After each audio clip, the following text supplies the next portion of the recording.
Please welcome Senator Edward J. Markey and his wife, Dr. Susan Blumenthal.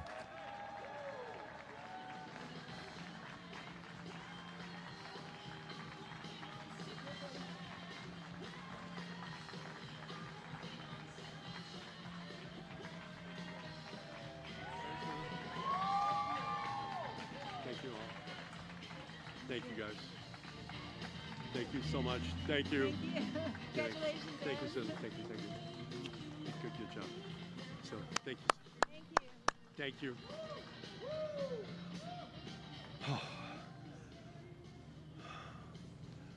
So, good evening, everyone. Thank you for joining me tonight here in my hometown of Malden. I spoke with Congressman Kennedy just a few moments ago, and I extended my respect and congratulations for a campaign that has been fierce at times, but always fueled by a shared commitment to the people of this great Commonwealth. We both love Massachusetts and the United States of America.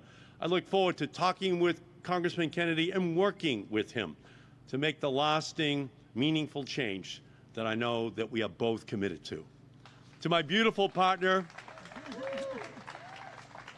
and my best friend, my brilliant wife, Susan, since you married me 32 years ago, every day my life has been brighter and fuller and more joyous.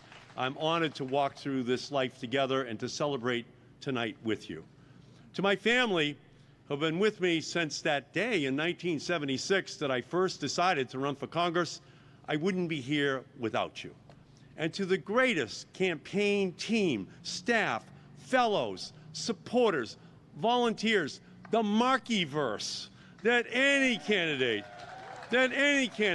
has ever been blessed to know and work with, you have my unending gratitude. Your brilliance and creativity and passion inspire me every day. And to the greatest campaign manager of all time, John Walsh, thank you. Thank you. This campaign has always been about the young people of this country. You are our future. And thank you for believing in me, because I believe in you. And if we all keep believing together, we just may get my sneakers to last another 8 weeks on the campaign trail. So growing up in Malden, I learned to read in part at this historic library behind me. My mother would bring me here as a little boy for story time, dropping me off before she went to do her shopping downtown. This library was a place of opportunity for me, of new horizons, reachable with hard work. I learned to dream here at the Malden Public Library. And years later, as a commuter to Boston College, as a commuter to Boston College Law School, I came back here to Malden at night and studied night after night until they turned off the lights in this library. I was the first in my family to go to college. I drove an ice cream truck to pay my way through school. My father drove a truck for the Hood Milk Company. My mother was senior class president in high school, but when her mother died, my grandmother, when my mother was 17, my mother had to abandon her college dreams to stay home to take care of her younger sisters. I learned my values from them at my kitchen table, the same table where my mother paid the monthly bills, balanced the checkbook, figured out how long we could keep the heater on during the cold winter nights. I know what it means to grow up in a working family, in a working class family, to have to fight for what you believe in, to stand up when it is hard. My parents sacrificed for me and my brothers, just like their parents before them. And today, I see the sacrifices that families are making in this pandemic and economic crisis to keep the lights on, the food on the table, a roof overhead. And no matter where I go across the state, you tell me you want something so basic, so simple, you almost shouldn't have to say it. You want your children to dream about the future instead of having to fear about the future. You want justice. You want justice for your children and for future generations. In this race, justice was on the ballot. healthcare justice. That's Medicare for all and universal health care. Educational justice, so that every student has access to first-class schools and well-paid teachers. Economic justice, so that 3 billionaires don't hold more wealth than the bottom 50 percentile of our population combined. That's an economic system that's gone off the rails. Racial justice, so that we confront our history, make reparations, and root out the systemic racism that keeps us from achieving the promise of liberty and justice for everyone. Today and every day, we say Black lives matter, Black voices matter. And environmental justice, that's the Green New Deal. The one issue, combating the climate crisis which defines our future. Every other problem is linked to it. No solution to any challenge will be successful unless we address it. There will be no peace, no justice, and no prosperity unless we stop the march to climate destruction. This is a matter of life and death. The very future of our civilization depends upon it. There is no time for simply doing what we can. There is no time for compromise on the existential threat to our time. We must pass a Green New Deal. And justice is at the heart of the agenda that we have to pass in 2021. Justice for all Americans, Black and white, Latinx and Asian, and Native American and Indigenous, young and old, rich and poor, abled and disabled, gay, straight, trans, and genderqueer. This will be my agenda in the United States Senate. Tonight is more than just a celebration of a movement. It is a reaffirmation of the need to have a movement, a progressive movement of young people demanding radical change, demanding justice, a movement giving voice and power to young people when for far too long they were ignored. It's a movement fueled by young people who are not afraid to raise their voices or make enemies.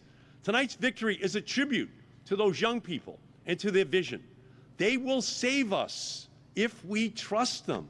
We must look to them, listen to them. We must follow these young people. They want justice in our country and in our world. Growing up, my father told me, don't beg for your rights. You organize and you take them. So to the young people fighting in this movement for change, here is my charge to you. March in the streets, protest, run for school committee or city council or the state legislature and win. But don't just challenge the status quo, dismantle it, take things over. When they say slow down, go faster. When they say not now, start that day. When they say not that way, redraw the map. When they say you're too young, show up with your friends. Every reason the critics and cynics offer to give up or give in is proof positive that you should push forward and hard. The time to be timid is past. The age of incrementalism is over. Now is our moment to think big, to build big, to be big. This is what this election is all about. This is what this moment demands. There are many issues in this race, and we campaigned on all of them. Civil rights, health care, the economy, the coronavirus pandemic, creating a pathway to citizenship. We took unapologetically progressive stances on all of them. We never blinked. We didn't bend. We made it clear that we'd rather lose fighting as hard as we could for what we believe in than in finding the middle ground. The progressive movement knows how to fight. We will not surrender. We know our work is not done. Tomorrow and for the next 8 weeks, we have to hit the streets. And priority number one is to remove Donald Trump from the White House.